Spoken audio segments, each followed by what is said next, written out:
রান্নাঘরে তোমাদের সাথে শেয়ার করছি ঠিক অনুষ্ঠান বাড়ির মতন চিকেন কষা। তো আমি কিভাবে বানাবো দেখতে থাকো। এখানে আমি নিয়ে নিয়েছি বন্ধুরা 700 গ্রাম চিকেন। এটাকে আমি ভালো করে ধুয়ে একটা বোলের মধ্যে নিয়ে নিয়েছি।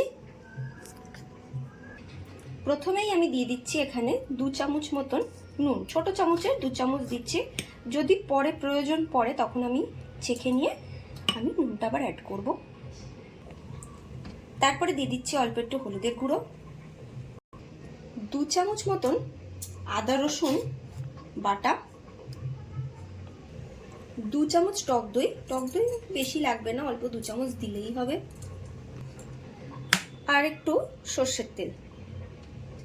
এবার এই সবকটা উপকরণকে আমি মাংসের সাথে ভালো করে মিশিয়ে ম্যারিনেট করে প্রায় আধা ঘন্টা মতন এটাকে চাপা দিয়ে রেখে দেব। ম্যারিনেট করা আমার হয়ে গেছে, এবার চাপা দিয়ে আমি আধা ঘন্টার জন্য রেখে দেবো। এটা ম্যারিনেট করার আধা ঘন্টা পর আমি চলে এসেছি, গ্যাসও জ্বালিয়ে নিয়েছি, তাতে কড়াই বসিয়ে কড়া আমার গরম হয়ে গেছে। এবার আমি এখানে অ্যাড করছি বেশি পরিমাণে, একটু বেশি পরিমাণেই যাবে এখানে একটু সর্ষের তেল। তেলটা আমার গরম হয়ে গেছে। এবার এখানে আমি দিয়ে দিচ্ছি 1 চামচ পরিমাণে চিনি। চিনিটা দিয়ে ভালো করে নাড়াচাড়া করব। কারণ হচ্ছে চিনিটা দেওয়ার একটাই কারণ হচ্ছে চিকেনের মধ্যে একটা সুন্দর একটা কালার চলে আসবে, তার জন্যই তেলের মধ্যে চিনিটা দেওয়া। দেখো চিনিটা পুরোপুরি তেলের মধ্যে আমার গলে গেছে। এবারে এর মধ্যে আমি প্রায় মোটামুটি 3 থেকে 4 খানা মতন, মানে 3.5 খানা মতন পেঁয়াজ আমি কুচিয়ে রেখেছিলাম। সেই পেঁয়াজগুলো এবার আমি এখানে ভেজে নেব। পেঁয়াজটাকে আমি ভেজে নিচ্ছি যতক্ষণ না পর্যন্ত পেঁয়াজটার একটা কালার চেঞ্জ হয়, মানে হালকা ব্রাউন একটা কালার আসে, ততক্ষণ অবধি আমি এটাকে ভেজে দেবো মিডিয়াম টু লো ফ্লেমে। দেখো বন্ধুরা, আমার কিন্তু পেঁয়াজের রঙটা এখানে কিন্তু চেঞ্জ হয়ে গেছে, হালকা গোল্ডেন ব্রাউন কালারের হয়ে গেছে। এই অবস্থাতে আমি এখানে অ্যাড করে দেব 2 চামচ মতন আদা রসুন বাটা। আদা রসুন বাটাটা দিয়ে একটু নাড়াচাড়া করে নিতে হবে। এবারে আমি এখানে অ্যাড করছি 4-5টা মতন চেরা কাঁচা লঙ্কা। ঝালটা তোমরা যে যার স্বাদ মতন বুঝেই দেবে। আমি এখানে 4টে মতন কাঁচা লঙ্কা দিয়েছি, দিয়ে একটু নাড়াচাড়া করে নিচ্ছি। এবারে আমি এখানে অ্যাড করছি 2টো মতন টমেটো বাটা। এবারে আমি এতে কিছু গুঁড়ো মশলা অ্যাড করছি। প্রথমে দিয়ে দিচ্ছি ছোটো চামচের 1 চামচ ধনে গুঁড়ো, 1 চামচ জিরে গুঁড়ো, অল্প একটু লাল লঙ্কার গুঁড়ো, অল্প হলুদের গুঁড়ো, 1 চামচ পরিমাণে কাশ্মীরি লাল লঙ্কার গুঁড়ো। এবার সমস্ত গুঁড়ো মশলা দিয়ে আমি মশলাটাকে ভালো করে 4 থেকে 5 মিনিট কষিয়ে নেব, যতক্ষণ না এর থেকে তেলটা রিলিজ হচ্ছে।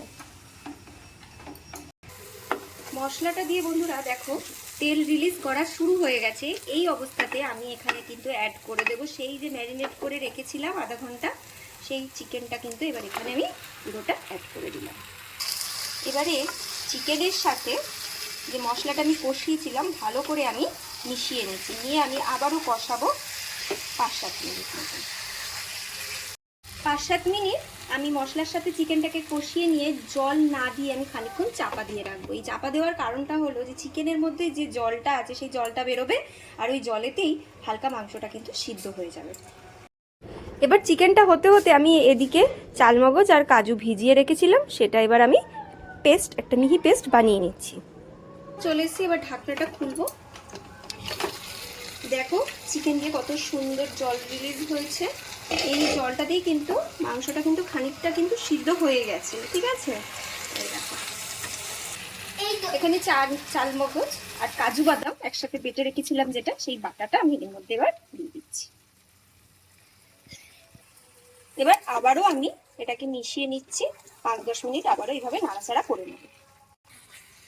এবার ভালো করে একটু নাড়াচাড়া করে নিচ্ছি যতক্ষণ না দেখো চিকেনটা থেকে ভালোভাবে একটু তেলটা রিলিজ হয়ে যায়। এই অবস্থাতে কিন্তু আগুনের ফ্লেমটা কিন্তু হাই থাকবে, হাই ফ্লেমে পুরোটা কষাতে হবে।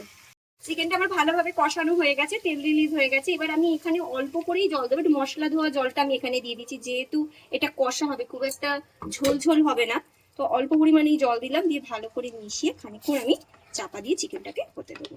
মিনিট পরে চলে এসেছি, গ্রেভিটা আমার ফুটে উঠেছে আর বেশ ঘনত্বটাও বেশ সুন্দর রয়েছে। সব শেষে দেখো অল্প নুন দিচ্ছি, যেহেতু ম্যারিনেশনের সময় আমি নুন দিয়েছিলাম সেজন্য এখন একটু অল্প নুন দিচ্ছি। আর দিয়ে দিচ্ছি গরম মশলার গুঁড়ো, শাহি গরম মশলার গুঁড়ো। এবার সমগ্র উপকরণকে ভালোভাবে মিশিয়ে নিচ্ছি। ব্যাস 2-3 মিনিট ফুটিয়ে নিলেই কিন্তু রেডি আমার অনুষ্ঠান বাড়ির মতন চিকেন কষা। এটা কিন্তু খুব সুস্বাদু হয়। এটা ভাত, রুটি, পরোটা, ফ্রাইড রাইস যে কোনো কিছু, সব কিছুর সাথেই কিন্তু এটা খুব সুন্দর খেতে লাগে। তোমরা বাড়িতে অবশ্যই ট্রাই করবে আর অবশ্যই কমেন্ট বক্সে আমাকে বলবে যে আমার রেসিপিটা তোমাদের কেমন লেগেছে। লাইক করে দিও, শেয়ার করে দিও। আজকের জন্য এখানেই শেষ করছি। টাটা।